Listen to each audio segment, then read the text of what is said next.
And Madam Speaker, if we defeat the previous question, I will offer an amendment to the rule to provide for consideration of Congresswoman Hinson's H.R. 682, the Reopen Schools Act.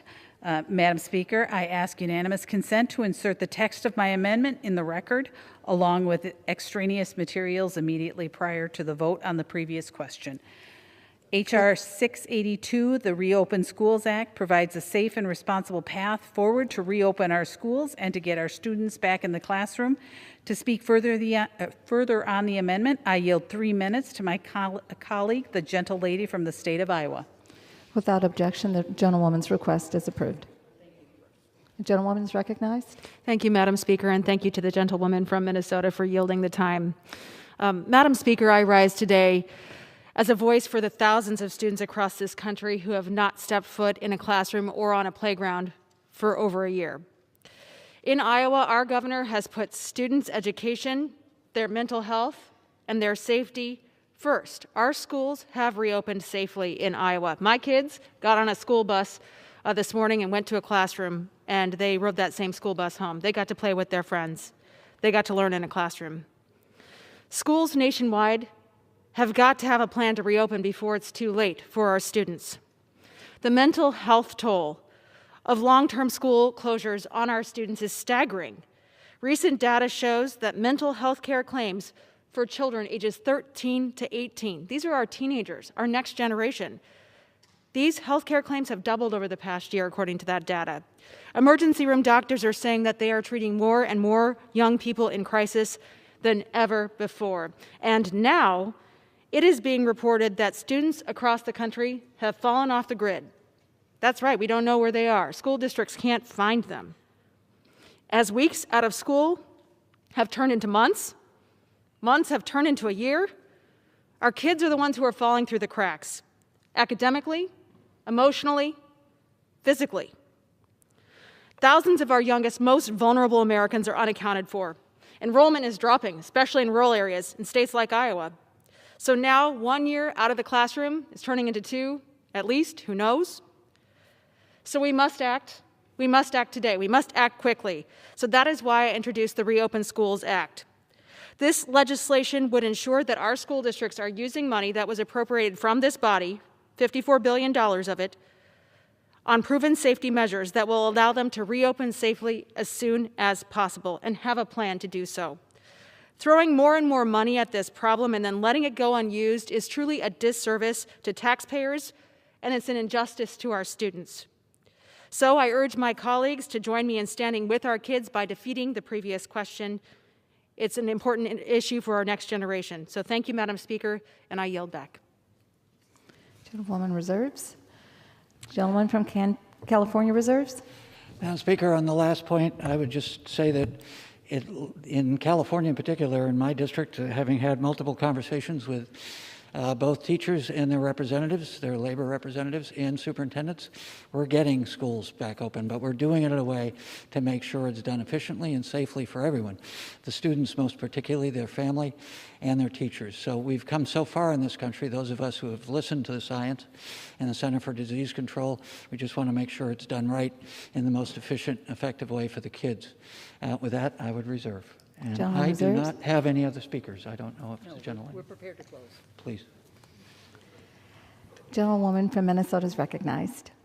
And Madam Speaker, in closing, the Center for Disease Control has indicated schools can operate safely with students in the classroom, yet many schools across the country remain closed.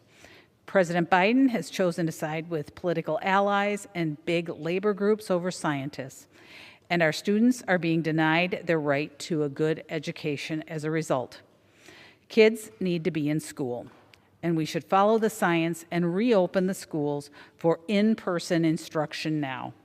Madam Speaker, I urge no on the previous question, no on the underlying measure, and I yield back the balance of my time. Gentlewoman reserves. Thank Gentlewoman yields back. Thank you, Madam Speaker. I want to thank my colleague. Nicely done. And I just on both of these bills. First on the gun bills. And of course, we're all respectful your courage and the experience that you have had. For those of us who have had family members who have lost their lives because of gun violence, my dad is buried over in Arlington. He's a combat veteran from World War II who a little over 30 years ago took his own life. As we know, the tragedies of homicide, as you know personally, and losing a loved one, as I know from losing a loved one to suicide. Suicide is 2/3 of the total of people who die. Both are awful. All we're trying to do, at least in my mind, is listening to the research, listening to the examples of other developed countries and other states, and implementing public health policy that informs us that if we do it, we will save lives and injuries, and we'll save billions of dollars that all of us pay for. All of us respect the Constitution. We took an oath to it. All of us respect the Second Amendment. We might not have all agreed if we were there, but it's the law. And the courts have allowed us to implement these laws, and they work. I really don't understand, and maybe it's because of my own personal belief and also from my experience as a city council member, a mayor, member of the California legislature, now in Congress, why we don't follow the research and the evidence. It saves lives. Out of respect for all those people who have lost their lives to gun violence. And then on the PRO Act, as a former member of a Teamsters union, that job helped me to get through college. When my dad had lost his job, I loaded trucks, and it was that union that provided me the protection and enough for myself and my coworkers. When I moved to San Francisco, I didn't have any money. I got a job in a hotel restaurant business, and it was in that local. And then I was able to save enough money to go open my own businesses. There's been some comments that somehow this bill would hurt small businesses. The reality is that people organize in environments where their employer is not treating their employees appropriately. We know that the inequality that Ms. DeLore talked about, this historic inequality that's strangling our country and hurting so many working Americans, destroying the middle income that we have all benefited from, that opportunity to move up and to give to our kids something better than we had. That's the legacy of this country, and labor unions are a big part of that. Entrepreneurs and individual business owners are a big part of that. But it's the balance between these two. As John Kenneth Galbraith said a long time ago, and he wrote a boring book about this, but it's interesting, wages and capital have to have countervailing institutions. They have to balance each other. As my friend from Minnesota said, it's a balance. Right now, after 50 years of attack, starting with President Reagan, the working people in this country don't have the voice they once had. And it not only hurts them and their kids, it hurts all of us. When you have a robust middle class and you have workers represented appropriately and proportionally, the country grows. There's more money to spend in businesses like mine, and there's a camaraderie and a teamwork. And a good employer knows that, whether they have a unionized workforce or a non-unionized workforce. Your employees are what make your business work. That's what gives you the goodwill. And that's what Americans took so much pride in the 50s and 60s after World War II, after we had come to the great country we were after World War II, with a middle class that no one has ever seen on this planet. And since then, we've eroded that middle class. And the one most important thing to improve our economy is to give working Americans a voice. Let them join together. Let it be fair. And a good employer will respect that and work with that.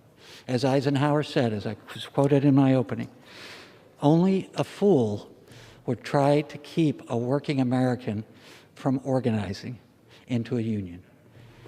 Madam Speaker, I urge a yes vote on the rule and the previous question. I yield back the balance of my time and move the previous question on the resolution. The gentleman yields. The question is on ordering the previous question on the resolution. All those in favor say aye. Those opposed, no. The ayes have it. The previous question is ordered. Madam Speaker, Gentlewoman from Minnesota is recognized. I request the yeas and nays. Pursuant to Section 3S of the House Resolution 8, the yeas and nays are ordered. Pursuant to Clause 8 of Rule 20, further proceedings on this question are postponed.